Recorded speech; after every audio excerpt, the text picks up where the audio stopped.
Hi, everyone. This is Tisch Aitken, and this is a big week with a lot of changes and forward momentum. To begin with, Mars, which is the planet of action and passion and how we move forward, entered the sign of Scorpio on November 19th, where it will tour through January 3rd, 2020. And Mars is, the warrior of the zodiac, but it's definitely how we get things accomplished and how we get things done. And Mars is the ancient ruler of Scorpio, and it's the modern ruler of Aries. And I think that's why a lot of people think that Scorpio is a fire sign, because Mars is very fiery energy. But it helps us to really be strategic and relentless in what we do. I had written something about that it's like a dog with a bone, and it will not give up. And that is for all of us a way, because this has been a very difficult Mercury retrograde that we've all been in, very emotional in Scorpio, bringing up a lot of things from the past, a lot of unhealed wounds. This is a way that, it might be a little bit like the wounded warrior. It is connected, it's still very sensitive, but it is very persistent. It is very perceptive, and it is a strong placement of Mars, and we have it until the beginning of January. So that, I think, helps us all to fight for our truth, fight for what we want to accomplish. And if fear has gotten dug up through this retrograde period, now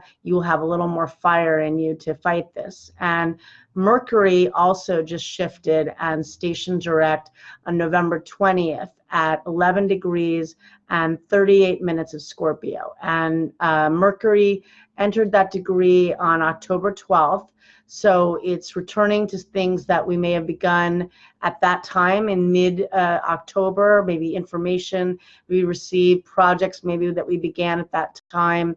It also reverts back to last fall of 2018, when Venus was retrograde in Scorpio and retrograded at 10 degrees and 21 minutes, I believe, of Scorpio, and that's close to 11 degrees. So we're kind of finishing up things from last fall, moving forward from this past October, and it's in its shadow still. It doesn't clear its shadow until December 7th, but this thing is that it is direct and it is going forward. More secrets will be revealed. Mercury in Scorpio is the detective of the zodiac, and it does dig up a lot of information and likes to find out things. So more will come up, especially because Mars is in Scorpio, and that's also really helping to propel that story. And we have Mars is actually going to get to that degree on December 7th, so on December 6th rather. So I think even more stuff will come out that we need to know. So this is a time for all of us to prepare for a really, really big year in 2020, a new decade, a huge cosmic lineup in the sky that is historical. And so we're all kind of getting a preview of things we may need to deal with, but also areas that we need to clear, because Scorpio is very much a purging sign, what you need to release in order to transform. And Pluto is the ruler of Scorpio, and what's happening on January 12th is that Saturn and Pluto are going to meet up at the world axis, which is 22 degrees of any cardinal sign. In this case, it's in Capricorn, the sign of karma, responsibility, government, and corporations, among other things. So it's a big lineup, and one of the rulers is a key player in this Mars transit and in the Mercury retrograde. So all of that said, we also have a very auspicious lineup this weekend. Venus, which is the lesser benefic, the ruler of love and beauty and value and money, is going to meet up in Sagittarius at 8:33 a.m. Eastern Standard Time, and Jupiter is the grand benefic, and it's in its rulership of Sagittarius. It's only going to be there for a little while longer, so really getting the benefits of that. And the two of them meet up at 28 degrees of Sagittarius, which is known as the Galactic Center. Anything between 26 degrees and 28 degrees of Sagittarius is the Galactic Center.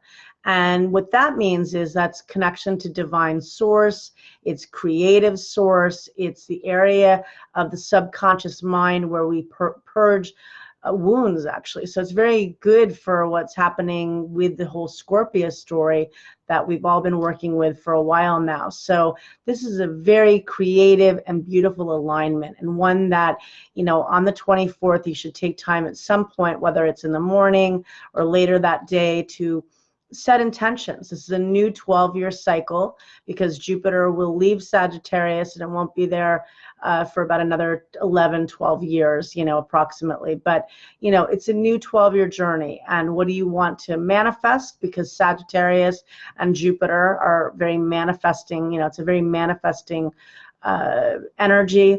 What do you value? What do you want to create with Venus? It's creating, it's love, it's, you know, saying it to the universe. What do you want to have? And pay attention to what you what comes up right now with the Mercury station, because a lot of things we are feeling that shift. And with Mars, it's a very much of a propelling energy. So what is coming up that's showing you how you can galvanize these desires? And on November 26th, we're having a new moon in Sagittarius, and that is going to be at 10:06 a.m. Eastern Standard Time at 4 degrees of Sagittarius. And the new moon technically falls in the 12th house, which is the house of dreams, but it has Sagittarius rising, with Jupiter still at the Galactic Center at 28 degrees of Sag in the first house of new beginnings. And we have many planets in the house of new beginnings and self. We have that Saturn